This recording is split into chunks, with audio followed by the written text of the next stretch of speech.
many Asian countries, elephants hold a deep cultural and religious significance. In India, the Hindu god Ganesha takes the form of an elephant. Elephant symbolism has also played a crucial role in Buddhism since its inception.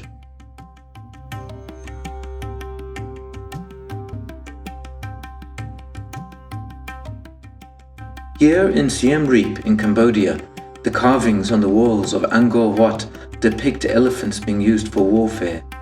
This dates back about 1,000 years, but there is evidence that elephants were used in warfare 2,500 years ago. These life-size carvings in Siem Reap can be found on the Terrace of the Elephants, one of the many iconic constructions of the Khmer Empire.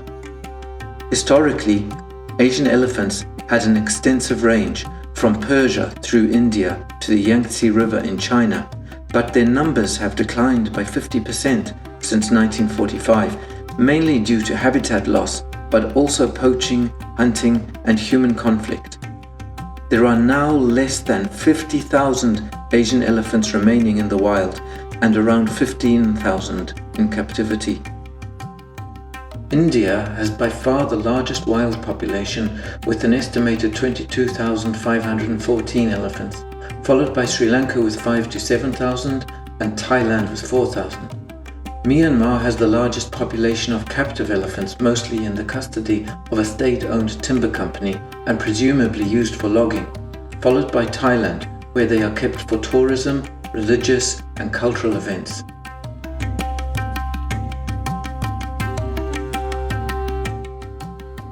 There are 4 subspecies of the Asian elephant: the Indian elephant, which is the one in mainland Asia, the Sri Lankan elephant, the Sumatran elephant, and the Borneo pygmy elephant. The most recent data from the Asian Elephant Specialist Group, which works closely with the IUCN, shows some concerning population decline, especially of the Sumatran elephant in Indonesia and the Borneo elephant in Sabah, Malaysia, but also in Myanmar, Laos, and Nepal. Numbers have significantly declined in those countries since the last presentation of data in 2020. We're now going to have a look at 2 elephant sanctuaries in Thailand. The first is the Smile Elephant Sanctuary, about an hour north of Chiang Mai.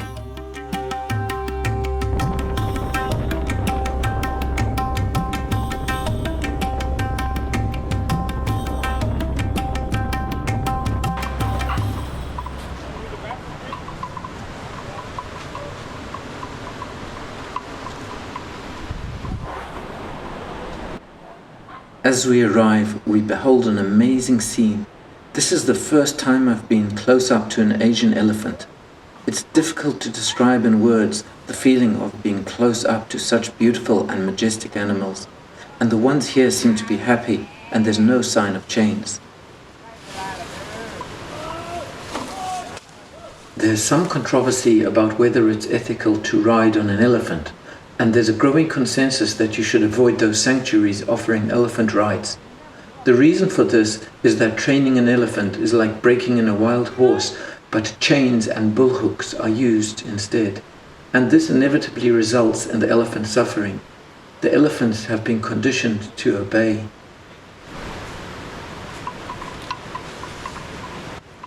Historically, the elephants used for logging were not bred like horses or cattle because an elephant cannot really be used for heavy-duty work until they are about 10 years old. So instead, wild elephants were captured and tamed into obedience by a method called pajan, which is literally breaking of the spirit, and it is still used today. Most elephants in captivity, unless born in captivity or rescued as an orphan, would have been subjected to such treatment.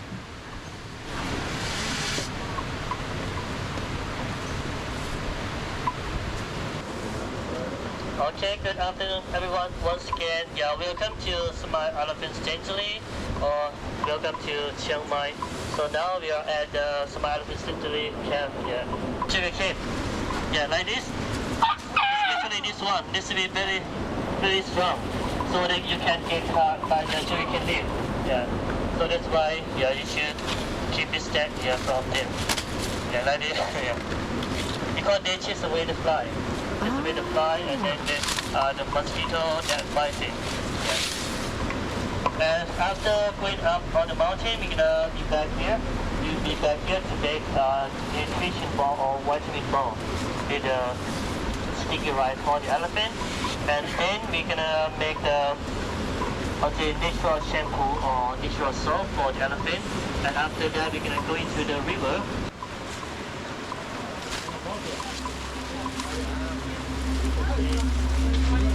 Keep feeding.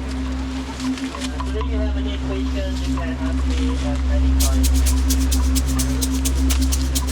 So the elephant is in a lot. There are a lot of food today. About 100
Each elephant has a Mahoot.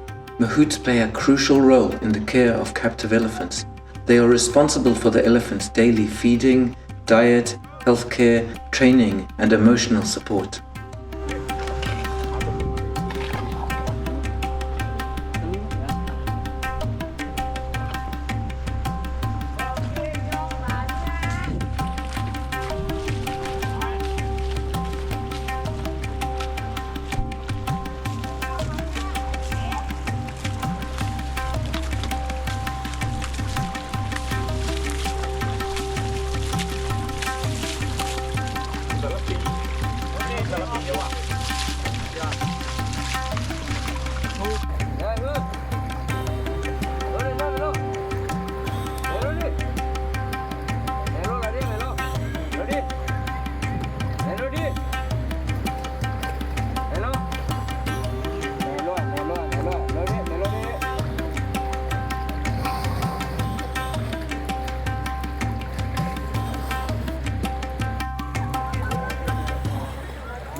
Melody?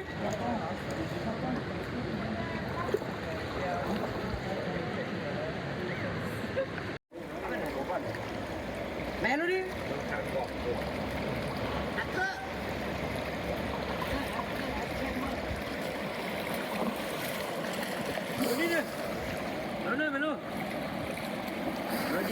Nó đi. Đâu mà nó? Nó đi nè.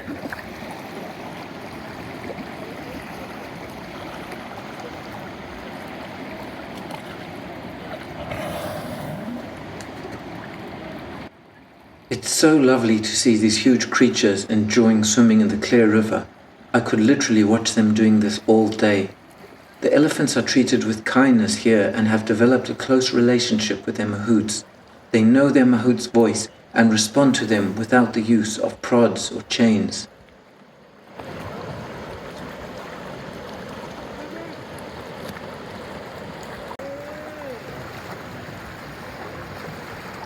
Melody đi. Nó nè. Nó. Nó đi. Nó đi. Melody. Melody.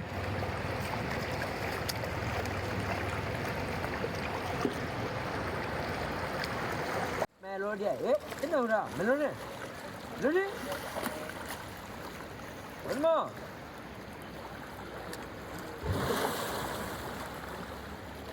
No, Melody. Melody. Melody đi. Nó em lại.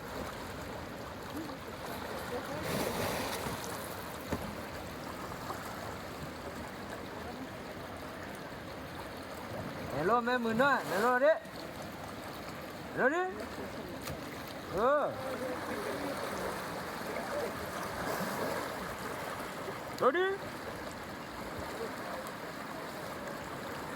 đi. Melody. Hello nè. Hello.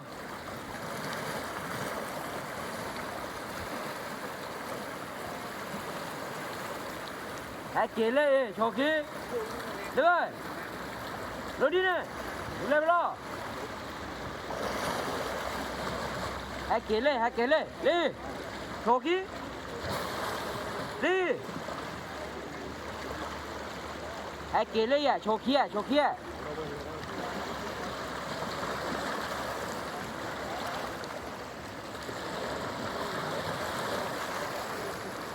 Con nó bà rơi. Chỗ kia, muốn nói chỗ kia. Hãy kể lên à. Hãy kể lên bà đi. Hãy kể lên, muốn nói lên.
From Chiang Mai, we now go to another sanctuary in Thailand called Elephant's World, near Kanchanaburi.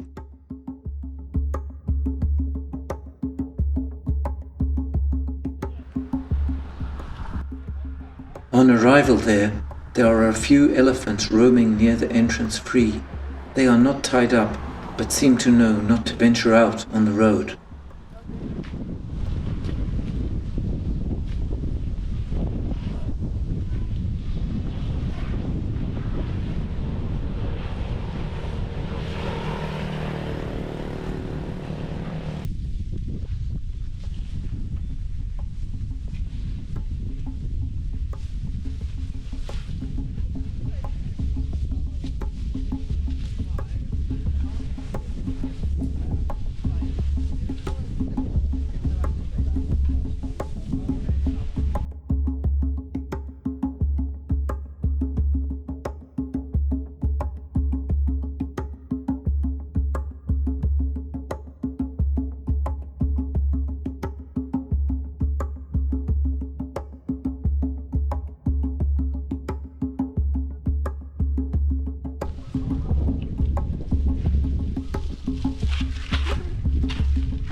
Most of the elephant sanctuaries here rescue elephants from the logging industry or where individual elephant owners can no longer afford to look after them.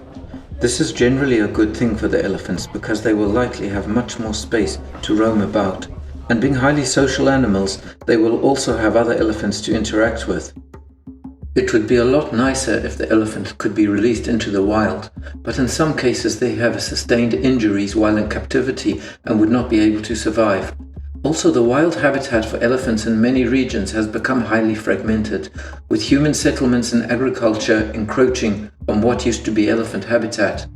In the wild, they would need a huge protected area without possibility of human conflict, as they need to migrate to different areas to find food and water, depending on the season.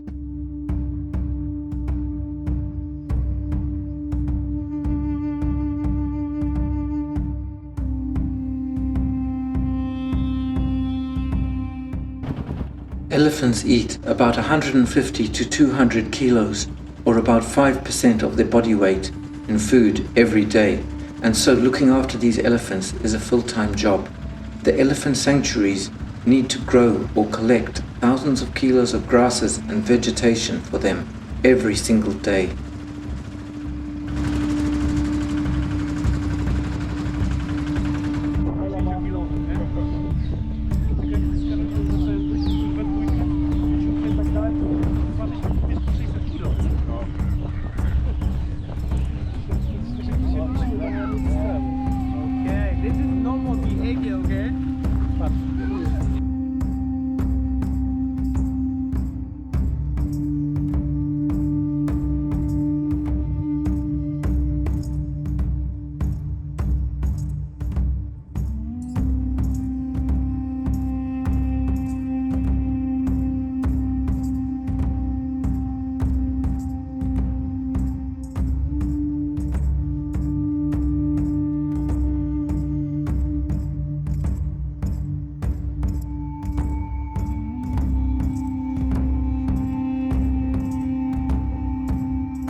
There are elephants everywhere. Most of these elephants come from challenging backgrounds, such as logging or trekking camps or working in rice fields, even begging from tourists on the street. But here, even if they have to interact with tourists, they have a chance to live a much better life.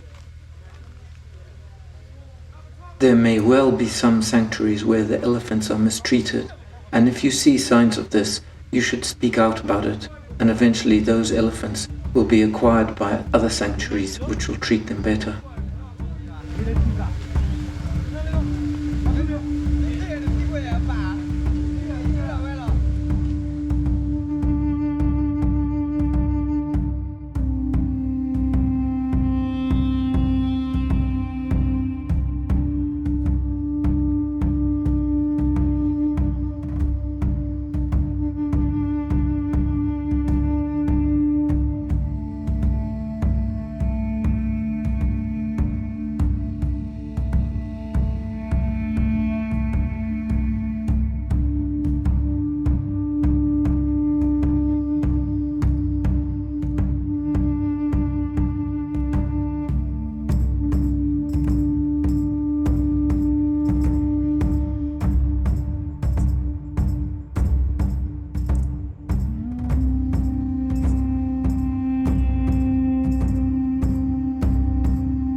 There are also places where elephants still roam wild in Thailand.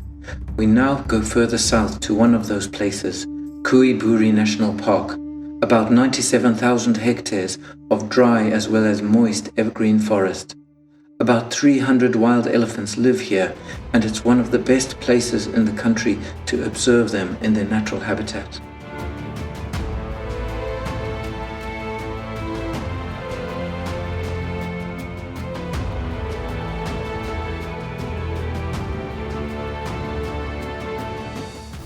You need to enter with a national parks guide, and you are only allowed to observe them from a distance so as to maintain minimal contact with humans. It is really refreshing to see elephants in the wild like this.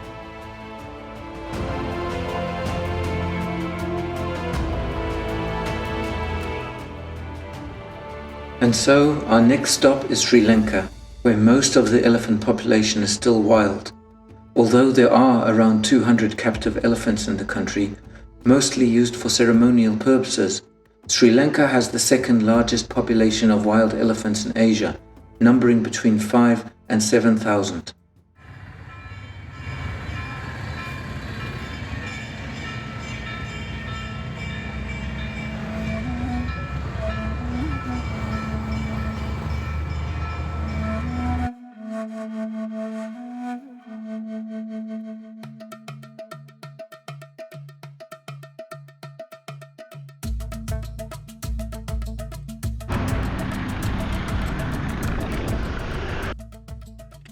We head first to Mineria National Park in the center of the country, an area of nearly 9,000 hectares. This has been a wildlife sanctuary since 1938 and is important in conservation because the grass around the reservoir provides a feeding ground for the elephants in the dry season.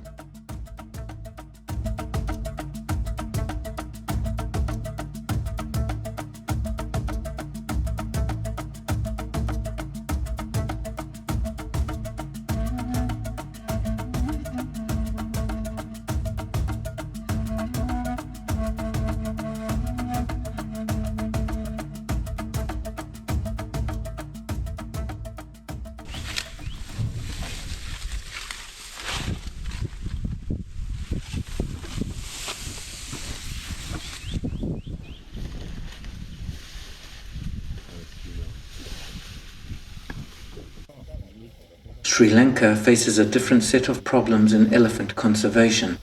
Human-elephant conflict is very high because habitats have become fragmented, with human settlement increasingly encroaching into the elephants' remaining habitat. Also, because their traditional corridors between forests are crisscrossed by roads and railways, every year a large number are killed from electrocution and train accidents. Between 2018 and 2024, Sri Lanka reported 1,379 wild elephant deaths due to unnatural causes. This is a huge number in only 7 years for a country with a total elephant population less than 7,000. Of this number, 364 were electrocuted, 82 were hit by trains, and 881 were killed by gunshot or explosives from chasing elephants away from crops. In the same period, 957 people lost their lives due to this human-elephant conflict. Currently, there does not seem to be any decline in this pattern of behavior, so something needs to change soon. The second largest national park in Sri Lanka, in the south of the country, is Yala National Park, with over 97,000 hectares, nearly 10 times as big as Mineria, and supports around 300 wild elephants. But numbers could be as much as 600 or 700 if migratory populations are also included. It is well known for its high number of leopards and elephants.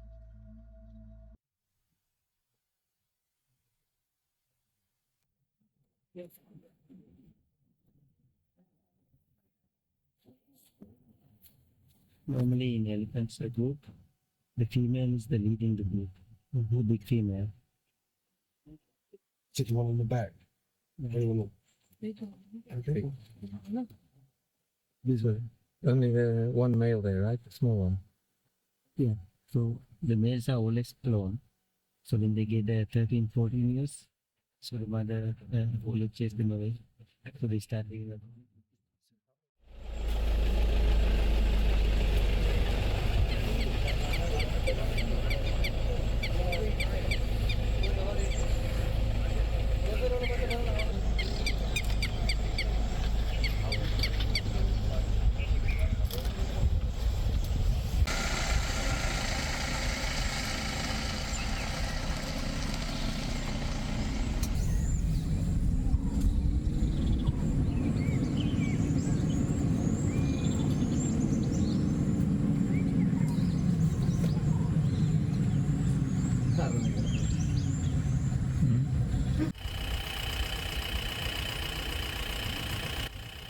The only problem with wildlife viewing in the national parks is they can be crowded at times, as there are a lot of other people trying to see the same things.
Next, we will go to a different type of environment, the rainforests of Borneo, more specifically the Kinabatangan River.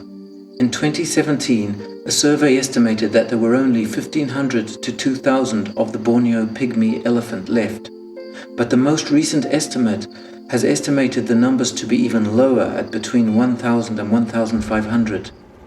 The problem with such a decline is that the genetic pool diminishes, resulting in interbreeding, which leads to lower fertility, lower immunity, higher calf mortality rates, and this leads to less elephants in future, and so on. Only 10 years ago, in 2015, the Malaysian government declared the Borneo rhinoceros to be extinct in the wild. Although in 2016, in the Indonesian part of Borneo, a young female was captured, but with such a small gene pool, its future is bleak. If something more is not done, the Borneo pygmy elephant might follow this path.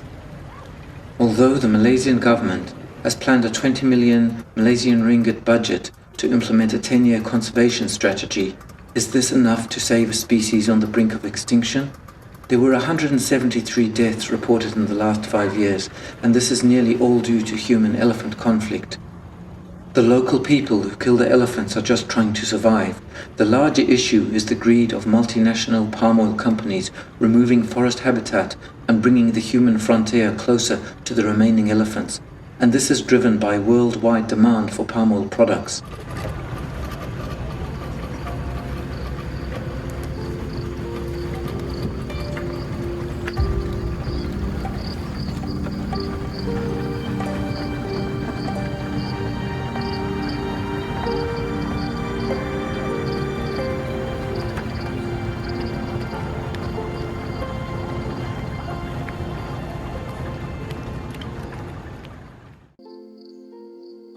India has the largest number of wild elephants, estimated at 22,500 this year, and numbers have actually increased from 19,500 in the 1980s.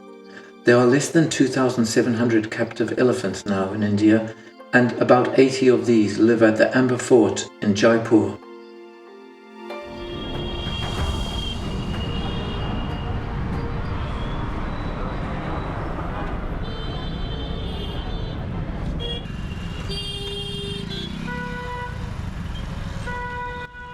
We are in the walled city of Jaipur and about to pass through one of the 7 gates on our way to see the Amber Fort, which is a UNESCO World Heritage Site 11 kilometers away. Built in 1592, this palace was the residence of the Rajput Maharajas. Elephants were prized as symbols of wealth and status and were used in both warfare and royal processions. They once carried kings and queens up the ramparts during official events. Today you can still see this spectacle, although it is now for commercial purposes as a tourist attraction. As with all other captive elephants, modern Rajasthan is seeing a shift in attitudes towards keeping elephants, as both local people and tourists are becoming more aware of animal welfare. Also, a 2003 law now prevents the transfer of ownership of an elephant except in certain circumstances, which means after this generation of captive elephants dies, the use of elephants in ceremonies in India will be something people talked about that happened in the past.